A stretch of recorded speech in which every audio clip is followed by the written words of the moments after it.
I've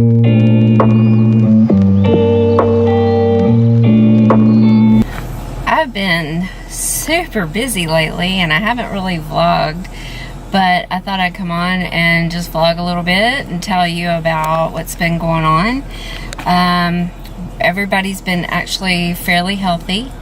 My father-in-law had a clogged catheter, but I got that taken care of. Thank goodness that I have my nursing degree, right? So the other day, my father-in-law asked me if he would ever walk again.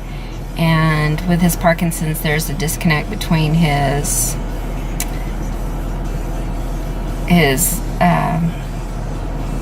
sorry, there's people watching. With the Parkinson's, there is a disconnect between his limbs and his brain. So his brain doesn't always make it through to his functions, and he's not able to just move the way that he wants to. And what was heartbreaking about this is that he doesn't always remember why he can't walk or why he's not able to get out of bed. And I just thought that was heartbreaking, and I wanted to share that with you. What I usually try to say to him is that I'm not sure, but right now it's not safe for you to get up and walk. Whenever he was walking, it was very unsteady. You kind of had to be there to watch him, and it was very slow, and he was stooped over forward. The last time that he did get up to walk, he was with a caregiver, and he did fall. So to prevent that, we actually tried several times just to see if he could stand up, and his right leg just was not cooperating. I could see, trying there in the beginning, but now he's been bed bound or wheelchair bound for, I would say, a good 5 months now, maybe more, 6 months. It's been a while.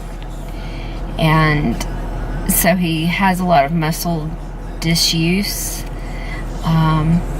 Basically, your muscles shrink up, and if you don't use them, then you lose that functionality in them. So imagine laying in bed for 5 or 6 months. Your legs are not going to work the way they did before. You would have to rehab them, and he's not going to get better, and that's why he's on hospice. He's not going to get better.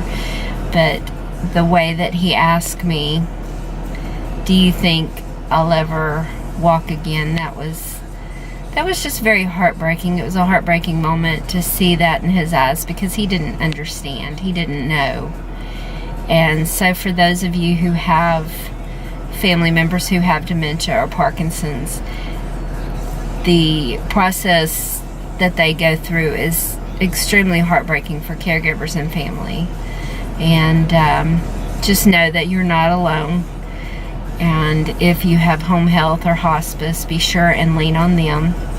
If you have a social worker, lean on them. And if you have family, stick together, help each other out. Don't make one person do it all by themselves, because it is hard. It's too hard for just one person to do.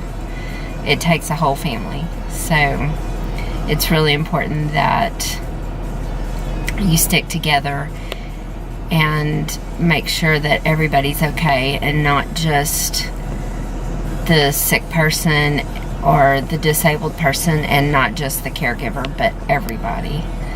The daughter, the son, the husband, the wife. If mom and dad are alone and you don't see them very often because you don't live near them, recruit church members, family members, buddies, Facebook friends. Recruit somebody to go over and check on them every single day, because things could be going on that you won't see excuse me, that you won't see necessarily you know, if you go to visit them once in a blue moon, they can button everything up and you wouldn't know that things were going on. But, you know, if you were to go and look in the bathroom and see, is the bathroom clean? Are the toilets clean? Do they have food in their kitchen? Are the dishes dirty?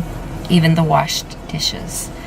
Because with dementia, I know my mother-in-law feels that she's able to wash dishes, and she does the motion of washing dishes, but the actual dishes themselves do not get clean. And so we have to really watch that we don't use those dishes until they're run through the dishwasher or they're rewashed. And we try not to hurt her feelings by letting her know that, you know, you can't do this anymore. You're not able to. I try not to take away the independence that she has, but at the same time, for safety reasons, like doing dishes or cleaning the toilet, you really have to go behind her like you would a 4-year-old child. So in that respect, I didn't realize that her dementia was getting that bad, and to talk to her on a once every couple of week basis, I wouldn't have known. But when the storm hit and they moved in with us, I found out how bad her dementia was, and I did get her to the doctor, and I started getting her into a routine with medications, with just a good, clean routine. She was refusing to even take a bath every day, and we had to compromise with an every other day situation. So there's a lot of things that you may not know, so keep an eye out. Like I said, check the cabinets, look at the dishes, pull them out of the cupboards and really look at them, and inspect the toilet. You know, she doesn't know how to clean the toilet anymore, or she doesn't realize that it needs to be done. And that's not because she's a dirty person. It's because she doesn't realize that, you know, there is dirty stuff on the toilet seat that does need to be wiped off with the Clorox wipes that are sitting right next to the toilet. You know, and I have told her, here's some Clorox wipes. If, you know, you look down, the toilet is dirty, make sure you clean it.